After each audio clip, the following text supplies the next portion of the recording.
মেয়েকে হারিয়ে বাবা মায়ের বুক ফাটা কান্না আর আর্তনাদ। মিতালির 111 নম্বর বাসায় আপনারা দেখেছেন যে আজকে একই সাথে 3জন মানুষকে নির্মমভাবে খুন করা হয়েছে এবং সেই বাসাতে স্বামী স্ত্রীর সাথে একজন কাজের মেয়ে ছিলেন, আমরা আপনাদেরকে বলেছি, এবং সেই মেয়ের বাবা মা হচ্ছেন তারা।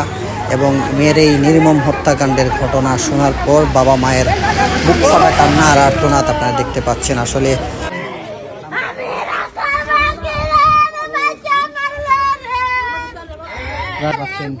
তার মায়ের কান্নায়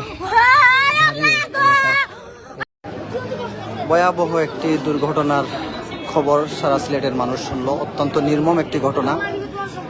একই পরিবারে 3জন মানুষের মৃতদেহ উদ্ধার এবং 3জনকেই আমরা শুনতে পেরেছি যে 3জনকেই নির্মমভাবে জবাই করে হত্যা করা হয়েছে। এবং সিলেটের, আমি লোকেশন প্রথমে বলি, সিলেটের মিতালি আবাসিক এলাকা, রায়নগর মিতালি আবাসিক এলাকার 111 নম্বর বাসাতে একটি বাসাতে একসাথে 3জনের লাশ উদ্ধার করা হয়েছে এবং 3জনের মধ্যে 2জন হচ্ছেন স্বামী স্ত্রী এবং একজন হচ্ছে কাজের মহিলা। তবে এই মুহূর্তে আমরা একটু যদি আপনাদেরকে বিস্তারিত বলি, এটা হচ্ছে সিলেটের রায়নগর আবাসিক এলাকার 111 নম্বর বাসা মিতালি আবাসিক এলাকার। এবং এখানে সকালে এই ঘটনাটি ঘটে এবং ঘটনা শোনার পরে স্থানীয় মানুষ সম্ভবত প্রশাসনকে খবর দেয় এবং প্রশাসন এখানে এসে, আমি যদি বলি, এই বাসার উপরে দোতলাতে প্রশাসন পুরোটি ক্রাইম সিনের ফিতাটি ঘিরে রেখেছেন এবং কেউ এখনো ভিতরে যেতে পারছেন না প্রশাসনের ব্যক্তি ছাড়া। এবং অসংখ্য মানুষ এখানে এসেছেন এবং এই বাসাতে অসংখ্য মানুষ এসে ভিড় করেছেন এই ঘটনার পরে।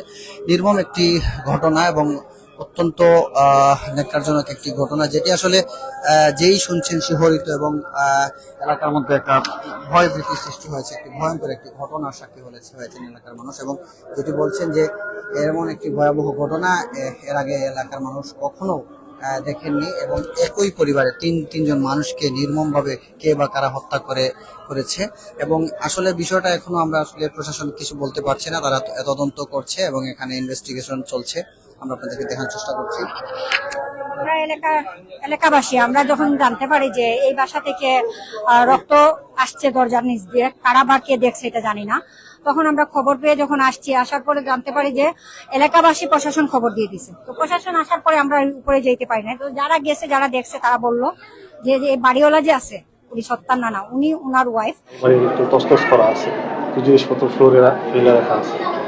তো কিছু আমরা সাসপেক্ট করতেছি, এখন সময় আর বলা যাবে কি অবস্থা। সেটা কি যায় দলিল এরকম কিছু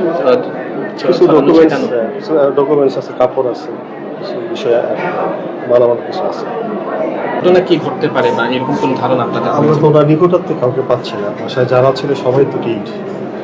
তো ওনাদের আত্মীয় স্বজন মেয়ে ছেলেরা আসবে আগামীকাল লন্ডন থেকে, আমেরিকা থেকে, তখন আমরা কথা বলে কিছু ক্লিউ দেবো।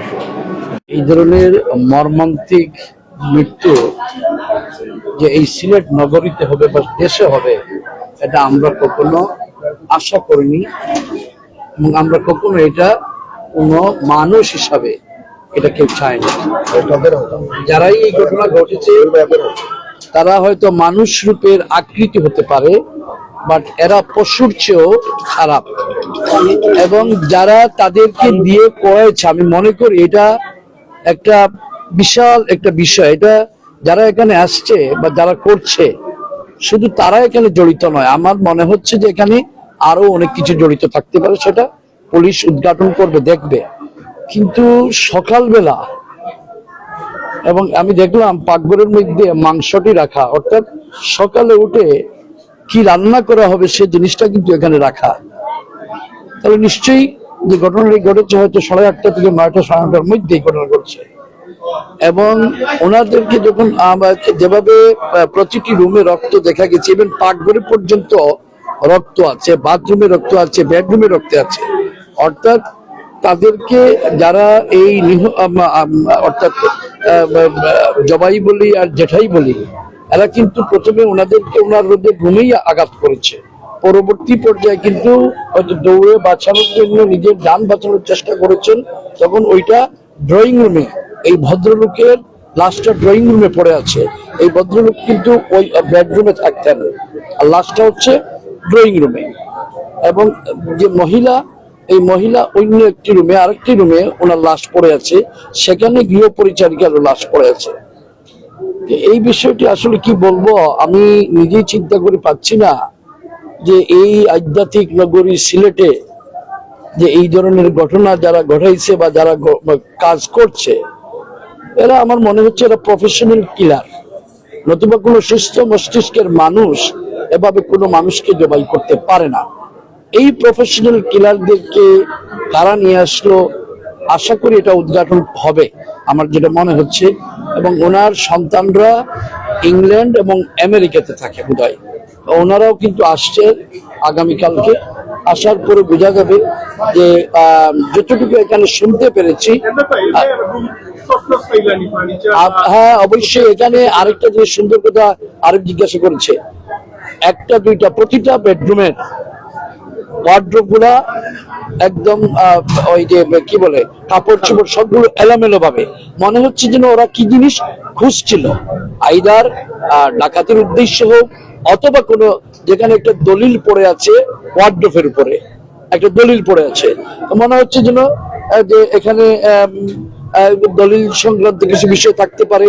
এবং এখানে প্রতিটি রুমের ওয়ার্ড্রোব গুলা কিন্তু এলোমেলো করা এবং এগুলো খোলা, এই জন্য আমার কিছু ছবিও আছে।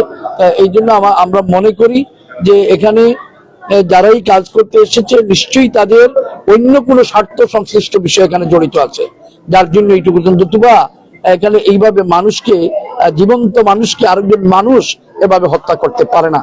আমরা এটা নিন্দা জানাবো না, আমরা ওই পশুদেরকে, যে পশুরা পশুর মতো কাজ করেছে, ওই পশুদেরকে যে কোনো অবস্থাতেই প্রশাসন তার সকল লজিস্টিক সাপোর্ট দিয়ে তাদেরকে গ্রেফতার করতে হবে।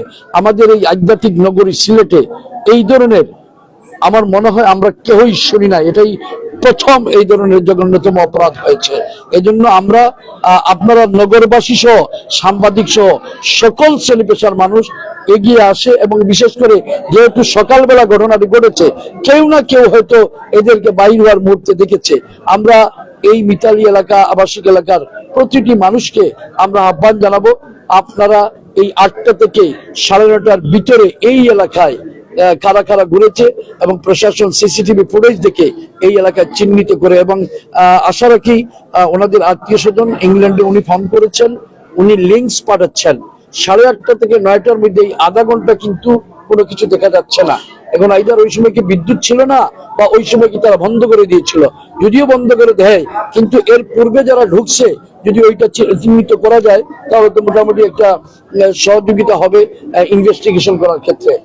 আমি আবারও বলছি, এই নর পশু যারা এই পশুর মতো কাজ করেছে এই আধ্যাত্মিক নগরী সিলেটে, এবং সিলেট নয় বাংলাদেশের কোথাও, দুনিয়ার কোথাও কেউ এইভাবে আশা করেনি যে মানুষ মানুষকে জবাই করবে, এটা তো হতে পারেনি।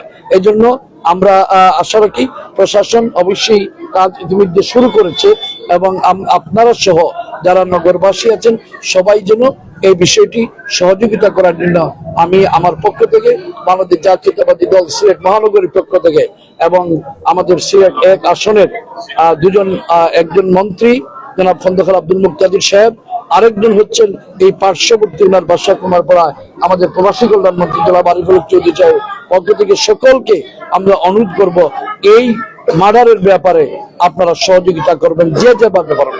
এই ধরনের ছবি ভালোভাবে দেখার যে কোনো সুস্থ মস্তিষ্কের মানুষ দেখতে পারবে না, যারা অসুস্থ মস্তিষ্ক নিয়ে যারা চলে তারাই এটা দেখতে পারবে। আমি আমার পক্ষে সম্ভব হয়নি, আমি এজ এ হিউম্যান মানুষ হিসাবে এটা আমার এই নিঃশংস, এটা এই যে রক্তটা জমাট বেঁধে আছে, এত নৃশংসভাবে করা হয়, রক্তটা মহিলা পড়ে আছেন, রক্তটা এখানে আছে, আমি মহিলার মুখের দিকে তাকাইনি। এবং যে ভদ্রলোক বয়স্ক, ওনার বয়স রাফলি 65 থেকে 68 বা 70-এর আশেপাশে হবে, ভদ্রলোক এখানে ড্রয়িং রুমে পড়ে আছে। আর কি বলবো ভাই, এটা সত্যি